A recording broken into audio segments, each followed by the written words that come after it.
Good morning, wrestling fans, and welcome to PWR Today, Thursday, May 12th, 2022, the man they call Meathead, and Matthew Thomas talking Dynamite and so much more wrestling news. Matthew, good morning, sir. How you doing?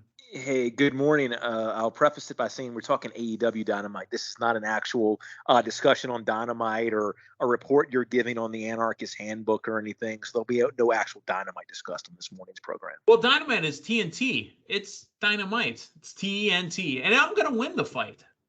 Yeah. Well, that's... How did they not get AC/DC to sing the opening theme? WWE's got a monopoly on AC/DC for wrestling programming. So that's a well-established fact because Vince is a big AC/DC guy. Yeah, but I don't think he's got a monopoly because just like Kiss, they're always for sale. Yeah, and I understand Kiss was for sale in Milwaukee.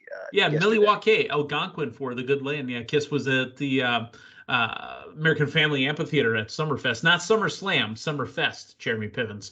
No, Kiss was in town, and we saw Super Friends. We saw Popcorn Nights. We saw Lovely Ladies. We saw kids that wear fanny packs. We saw everybody down at Kiss. I'm not a big Kiss guy, and you know what? Kiss fans that are listening to this, you're even going to hate me more when I tell you the Kiss songs I do enjoy are without the makeup, literally in the 80s. That's reasonable, man. They were trying something different at that point, and I guess they resonated with you. Domino, Heaven's on Fire, Lick It Up. Those are probably my favorites. Oh, and the disco one, Disco Kiss, I Was Made for Loving You. Yeah, that's one of my favorites too. So yeah, Kiss fans probably already, Meathead, you are just terrible. But you know what's not terrible is when the weather warms up, which it did in Milwaukee. Like summer's on vacation and it's hanging out in Milwaukee. It's been in the low to mid 80s. What are we wearing? Well, if you've got to wear something and you can't wear nothing, then I guess the garment to wear would be collar and elbow, available exclusively at collarandelbowbrand.com.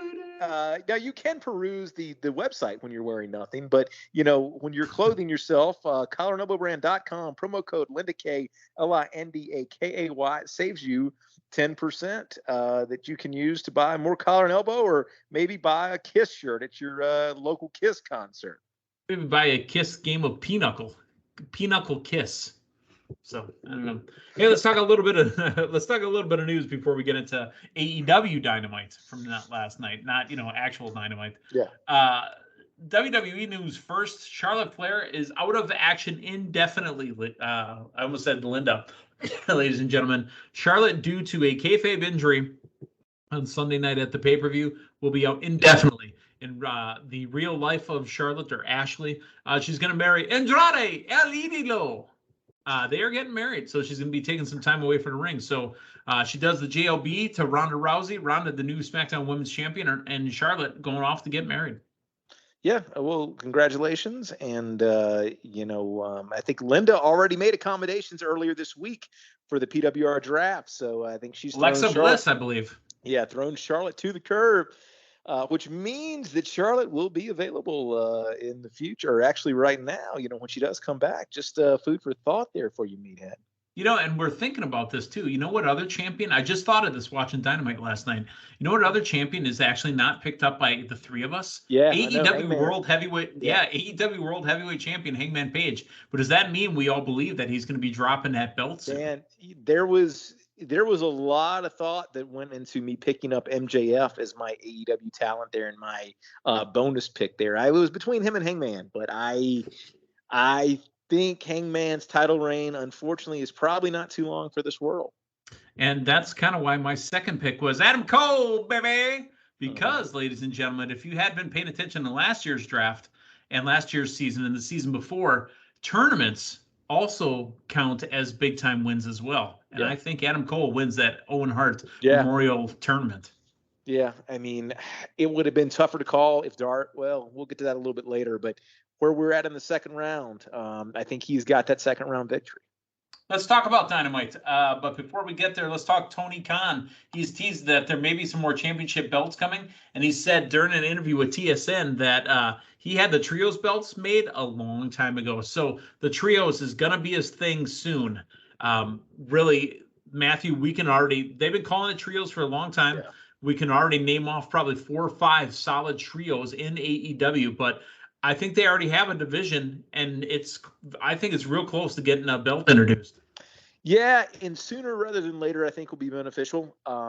it's going to make those 6-man tags quintessentially feel like actual legitimate divisional matchups as opposed to special attraction 6-man tags. So yeah, I think that's a good move, and I think it's a way of getting more people on TV in a series that matters. I mean, off the top of my head, Blackpool Combat Club, Jericho Appreciation Society, Best Friends. I mean, there's so many. You can go with Team Taz. I mean, I just thought that's just off the top of my head. If we took a second to think it out, we could probably find more. Yeah. And I'm very surprised it's taken them this long because, I mean, they have been about those stables and more often than not, in multiples of 3 like that since. But do they need it right now? So to counteract or to contradict you, you say it's been how long? Can't believe it's taken this long. Do they need it? I don't think they do. For Matthew Thomas, they do, because it makes him take those matches. Yeah, it makes me take those matches serious. If I've got a 6-man tag, but they're trios titles or it's in a trios tournament, it makes it feel like it felt last night to me, as opposed to let's just get these people on TV. Fair enough, because that was one of our beefs with AEW during the pandemic era, was the 5-man teams or the 10-man tags or the 12-man tags, or everybody standing around outside waiting for a spot to happen. So they've been building toward this for a long time. But let's build towards AEW Dynamite from last night in Long Island at the UBS Arena. I caught an interesting tidbit that was dropped by Tony Khan yesterday on the Busted Open show as well. Just a piece of news that went out there. Tony Khan's been getting the credit for running the first show at that new arena where the Islanders play. Do you know technically he wasn't? He was the first one to book a show, but not the first one to run a show. Really? There. Do you know that AEW booked it first, then WWE caught wind of it, booked a show 2 weeks prior to when AEW was going to be there, just so they could say they were the first ones in the building? Oh, well, I didn't, but I'm happy to hear that. Like, I'm happy to hear that WWE is interested in beating AEW. I think that competition is good. They got beat there too. I mean, Tony sold the building out, and WWE had half the building empty. So, but hey, you and I, it's been a while since you and I have talked on a Sunday, I guess we talked on Tuesday last week. But these last couple of weeks, man, I feel like WWE's got a little bit of a fire underneath them. These pay-per-views. It's not Candice LeRae, is it? It might be. Or what's her new name now? Albatross. I don't know. Is it? It's something close to that. It's about fire. So, but yeah, I thought WWE Backlash and Raw this past week were exceptional offerings from WWE, and something to me feels different. Okay, well, let's talk about AEW last night and Dynamite and the opening match. They know where their bread is buttered. Yeah. The first thing you see when the show pops on, because it's all about that boom, boom. Adam Cole, baby, the future AEW World Heavyweight Champion, and on the team they call Meathead, taking on Dax Harwood in an opening round of the Owen Hart Memorial Tournament. I thought this was outstanding. And, we're going to talk about a lot of good matches from last night, but I think this was my favorite match of the night by far. And personally, one of the better matches. I think I've seen my 2 favorite matches of the year so far within the last week, between that and Seth and Cody opening up WWE WrestleMania Backlash. I really, really like this match. Thought they told an incredible story all the way down to the finish. Dr. Martha Hart in the house as well, watching this tournament. And you know what? I just love the respect that AEW is giving towards the name of Owen Hart and the tournament itself. The winner by submission, Adam Cole. And how special does that feel, having Martha Hart in the audience? She looks happy. Yeah. I mean, because we've all lived through probably the greatest tragedy, tragedy in wrestling history. Yeah. I can tell you exactly where it was. The older generation, will tell you where they were when Kennedy was shot or when Reagan was shot, or, I can tell you where I was when Owen Hart fell from this, top of the building into the ring. Matthew, where were you? I was in high school, I think, at the time. Watching the pay-per-view at home? No, I did not get the pay-per-view at home, but it was actually reported on our local TV station that morning from our little black and white TV that we had in our kitchen at the time, which we had a color TV as well, but we just had an old black and white TV, probably like 13 inches or so, that we'd set up in the kitchen because it wasn't being used otherwise, and it got the local antenna stations, which at the time, to go back in the history of my family's That's television. 1999. You just had a black and white TV in 1999. Yeah. No, so legitimately. They were making flat screens doing high definition, and you had a black and white in your kitchen. Yeah, we did. What backwoods town were you living in? We literally had a black and white TV in the kitchen because we had a DirecTV in the other rooms. But at the time, they had some weird thing going on with DirecTV where you could not access your local network affiliates. So in order for us to get local network TV, we had a little black and white 13-inch TV set up in the kitchen. So that's how I found that. On May 23rd, 1999, Matthew Thomas had a black and white TV in the kitchen. I did. Yeah. No, that's 100% fact. Wow. Well, Matthew, I was already an adult working at Romines High Pockets, as you guys know from listening to the program. The Romines was a blast zone that would show WWF pay-per-views at the time, and we had a full house. I mean, a full house at that point might have been 500, 600 people, and we were broadcasting the pay-per-view. I was DJing for the pay-per-view, and I can tell you that I will not forget that day. I will not forget the look on David Hero's face, cousin Jack's face, everybody in the building. It was a tough day. Yeah, absolutely. So, all right. Adam Cole with the win. He moves on in the tournament. Next match we get is CM Punk versus Johnny Hungy, John Silver. I like the little piece of CM Punk staring at commentary where Adam Page is at, and doing a buckshot lariat for the win. The little conversation at the end, Punk says that at the end of the match, you will shake my hand if it's by, your choice, or if you're passed out, you're going to shake my hand. By the way, did you and Linda talk about what CM Punk is also doing on television? I don't know. What is he doing on television? So Adam Page's little shot, I didn't realize it because I hadn't watched the episode yet, but I had DVR. CM Punk is a guest star, and he's going to be on for a handful of episodes on Mayans on FX. Really? And he's a featured player on there right now. I just watched it again a couple nights ago. I watched it live this time. CM Punk is one of the military friends of a member of the Mayans Motorcycle Club. Interesting. I was a big Sons of Anarchy fan. I've not picked up on Mayans, though. Yeah, so his friend, Gilly, who's in the Mayans, is, his sister is married to CM Punk's character. So CM Punk, doing TV, looking good, too. He looked like he belonged in there. Anyways, CM Punk with the victory. And I wonder next week, will we get Hangman Adam Page in a match doing GTS? Yeah, you know what? I like what they're doing here. It was after Hangman's promo last week, it kind of left you scratching your head a little bit, but they further, you kind of got a better idea this week with Hangman on commentary and then the interaction at the end. I don't think they're necessarily, at least not up until the pay-per-view, turning anybody. They're just trying to get it established. Yeah, these are two guys. A straight edge, if you will. These are two guys, both baby faces, or you could call them both heels if you wanted to. It doesn't matter. These are two guys who do not like each other that are going to have a championship match. And I think that's all the storytelling you need. Danhausen and Tony Nese was 36 seconds. Yeah. Smart Mark Sterling distracts Danhausen. Nese lands a knee in the corner for the quick victory. And as Nese is trying to get more knees on Danhausen, who, again, love the look. And I was more interested. The only disappointment I have is I'm more interested to see what he looked like wrestling. I wanted to see him wrestle. I want to see him moves, do some curses, do something very, very nice, very, very evil. I wanted to see something. But to the rescue is Hook. Hook stares him down. Danhausen puts out the hand. Hook shakes it and walks. We may have Hookhausen as a real thing starting off at the pay-per-view on the buy-in with a tag team match. Smart Mark Sterling and Tony Nese will take on the team of Hookhausen.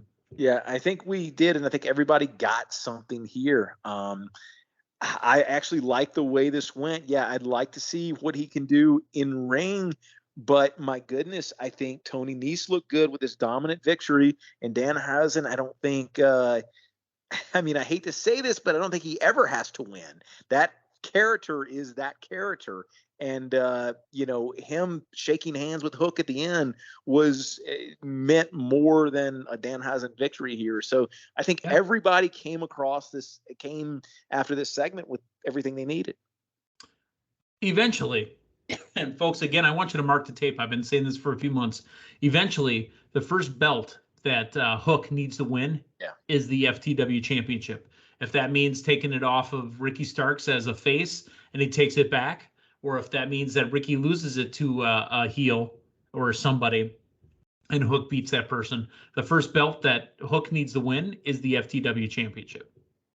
Absolutely. And, we'll probably get to the match here in a second, but the problem that I've had with that title and Ricky Starks is I feel like it's hard to suspend disbelief that he's ever going to drop the title.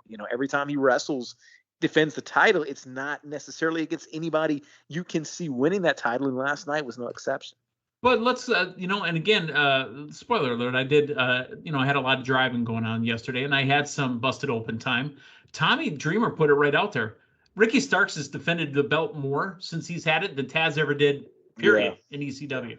So Ricky Starks is making that belt relevant. So I don't have a problem with Ricky Starks having the FTW title and having matches for it. He's had more than Taz has had already.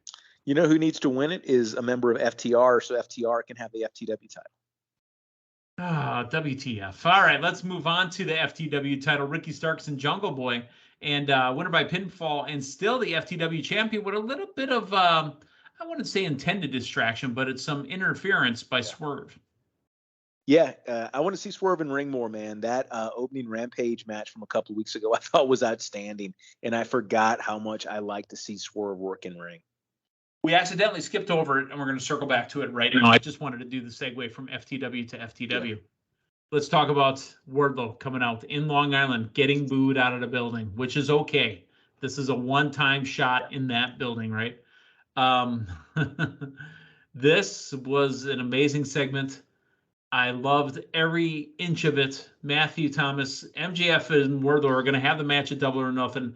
But next week on Dynamite, Wardlow has to get whipped 10 times before he can get the match. Yeah. No, I think they're doing a great build with this, and I like throwing back to MJF being a face there. It felt a little. He played face. Yeah. Yeah. It felt a little strange the first time we saw it, and last night to me it didn't. I don't know if maybe it was just because I was expecting it, but I find it so interesting that it's nowhere else in the country, and he doesn't pander like that anywhere else in the country but Long Island. We're burying the lead here. There was a Dark Side of the Ring show. Oh, yeah. At the beginning. Oh, that's great. And at Jericho, as we found out, he kind of pulled the curtain back, even though we all knew Jericho has been the voice and the narrator of Dark Side of the Ring for the last 3 seasons. Wait a minute. That asshole? I'm not doing anything with him. Wait, how much is he paying? All right, here we go. MGF says that he loves Long Island, but unfortunately has to talk to Wardlow. Yeah, Jake the Snake, you had the biggest jobber of them all, Barry Horowitz, a former Jewish wrestler as well, saying, I know jobbers, and that Sean Dean was a jobber.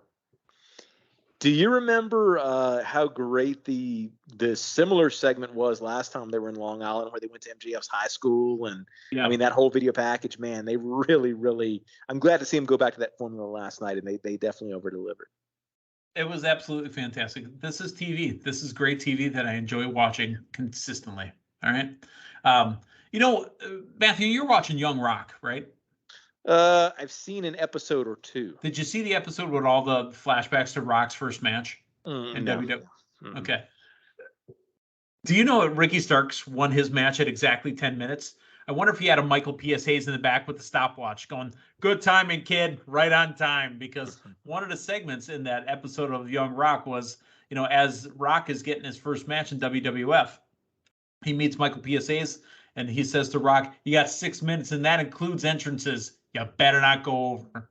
And it's at a house show. Literally, the kid walked through the curtain, and he goes, 6 minutes on the nose, kid. You got talent. Let's go. So that's all I thought of it right there. Ricky Starks and all the shenanigans, all that. The match ended in exactly 10 minutes. Tony Storm and Jamie Hayter with a really solid match, and Tony Storm gets the win at 8:35 here. Tony Storm seems happier. Now, remember, she was in NXT. She got the call up to SmackDown. She got the little promo package to introduce her, and then all of a sudden, poof, gone, released, feature endeavored. She just wasn't happy there, but she looks a lot happier here in AEW. Oh, no, absolutely. It's a much more complete. The thing of it is, like, Tony Storm is being Tony Storm. We're not reminded every week. Her parents really liked 80s hair bands. Her parents were big. Yeah, they don't have to lean into the no, they're not Poison. Tony Storm came out dressed out as Nikki Sixx. Yeah. You know, so like, yeah, just letting her be her, and that's what AEW does. That's what they do with Nikki Lyons right now, or Nikita Lyons right now too. Yeah, without having to feel like you've got to dress up, you know, like you've got to. They let their talent show more than where WWE tells, you know, like it's show and tell, I guess is what I'm trying to say. But no, they WWE has to consistently tell you why you should care about this person versus just letting the performer, you know, get out there, do it themselves, and have commentary put it over. There you go. The main event, speaking about putting over, holy smokes, did this get put over. Darby Allin and Jeff Hardy, it started off as a crash, like a crash, car crash, because Darby just jets. Darby Allin does the suicide dive, tope suicido. He does the suicide dive through the ropes at Mach 5. Yeah. That dude goes so fast through those ropes. I got to tell you, that spot with all the chairs lined up and Darby coming off the ladder and Jeff laying on the chairs, I slow-moed that to watch to see who took more of it. I think Jeff gets more because Jeff's job is to catch Darby. Yeah. And Jeff has his arm up. He's taking all the energy, that we amass, like my energy going forward, your energy going backwards. Yeah. All the energy is absorbed into Jeff Hardy as Darby's coming down, because Jeff's job is to catch him. And then Darby takes a less impact, off of the chairs or whatever. I think Jeff took more, but then there was that missed coffin drop on the ring apron. Yeah, no, it was that, and then Jeff's spot on the stairs with the Miss Swanton. That one I'm not too worried about because those are aluminum. Yeah, I mean, and as high as a lot of the spots were, though, too. I mean, they looked tight, Yeah. Jeff Hardy with the win on a nice little wrestling move instead of the car crash type of match that we had. He wins on a roll up. Okay, so the Undisputed Elite out at the stage side staring down Jeff Hardy because it's going to be Adam Cole and Jeff Hardy next week. Yeah, and that match I assume is going to be the catalyst to get us to Hardy's Bucks and Hardys. Young Bucks. Yep, exactly. No, I think we're telling a great story here. And hey, I like the surprise, Jeff Hardy last night hit my favorite finishing move, and that is a surprise, wrestling victory. If I had my own wrestling company, I don't think there would be a such thing as a finishing move. I like the suspense of not knowing when that finish is going to happen and it not immediately following a finishing move. And that was the cool thing, about the finish last night in the main event, and also really about the finish in the opening match where we had Adam Cole, win with the sharpshooter. Yeah, and again, the sharpshooter, Dax Harwood's tights. I mean, it's all reference to the Owen Hart Memorial Tournament, which is absolutely beautiful. I just love it. I absolutely love everything about it. So, Matthew, that was Dynamite for last night. We've done about a crisp and clean 20. Are you ready to move on and get into Friday morning? Oh, I think so. Absolutely. All right. We got a little bit of Impact tonight, but tomorrow we're going to talk about SmackDown. We're going to talk about everything else that's happening. Rampage, I think, is going to be on before breakfast tomorrow. So we'll have to check in on that. Eat your cereal and watch it with your cartoons. Yeah, there you go. Rampage starting at 7:30 Central in the morning, right before I get up for work. But hey, they got to deal with TNT and TBS having the NBA and NHL playoffs. So it is what it is. It's going to be early like that. So for Matthew Thomas, the man they call Meathead, thanks for stopping by. We'll talk to you guys tomorrow morning. So long, everyone.